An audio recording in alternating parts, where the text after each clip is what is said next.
Okay, so with this section, electromagnetic waves, this briefly talks about what I kind of mentioned before about in the introduction about what light can be described as, um, where light has both a uh, wave particle duality kind of thing. So if light can be viewed as waves, and light falls under the umbrella category of electromagnetic waves, meaning that you also have X-rays and radio waves, all that stuff, all under the electromagnetic, all part of the electromagnetic spectrum. Light is just a part of that.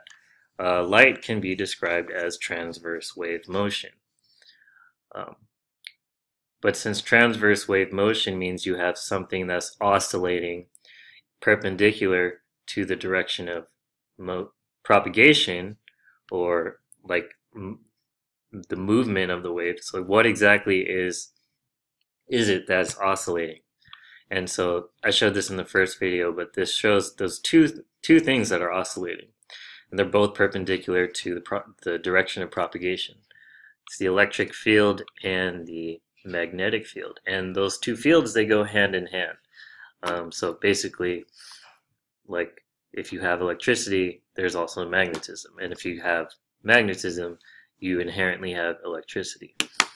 Um, so those are those two things that sort of act as a medium, as that thing that light kind of travels on. Since light can travel through space and through a vacuum, the question is, if light can do that, it has to travel on something, right?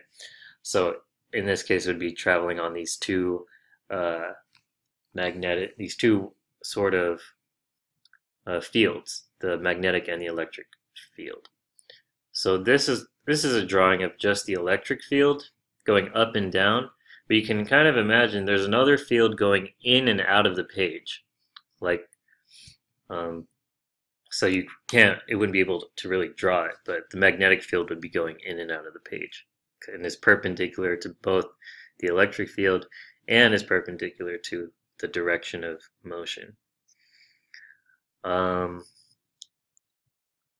so to visualize waves in a more, like another way to simplify it for um, practical reasons is to describe waves as wave fronts. So that just means you're kind of putting a line, you're kind of just taking those points on a wave that are in phase with each other. So for example, you can take these 3 points up here. They're sort of in phase with each other, because if I have, right, if this is one cycle, this isn't, sorry, this is cycle 1, this is cycle 2, and this is cycle 3. And if you look at those points, they're all pretty much identical. They're all on the top, and in the same place on each wavelength. So they're in phase. So the definition of wavefront is when you have a connecting all points on a field that are oscillating in phase. So these are in phase, so this can be your wave fronts for this wave, right? Or you don't have to choose the highest point. You can, if I had another sine wave, like trying to make these identical, you can pick a point anywhere, like here. It's not exactly at the bottom, but the other one would be here, right? Hopefully you can kind of see that symmetry, that sort of the identical point on each wavelength. That could be, these two are wavefronts. So if you were to continue this wave over and over again, right, oh, it's a terrible drawing.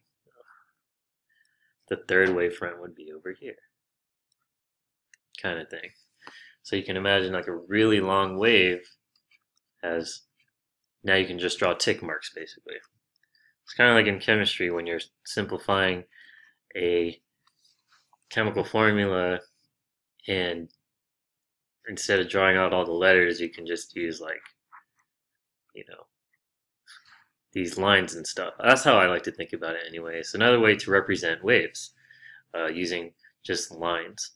So here's kind of the same drawing I drew up here, where you're taking the top of the crest and in that wave, and each time you're looking at the top of the crest, they're considered in phase, so you have those wave fronts there. This is going to be, and the reason we use this anyway is because wave fronts can be used to describe diffraction later on. So hopefully that made some sense. Let me know if I'm just like speaking some mumbo jumbo, because I feel like I am right now. Yeah, just let me know, and in the next video we'll go over amplitude of waves and what this means right here.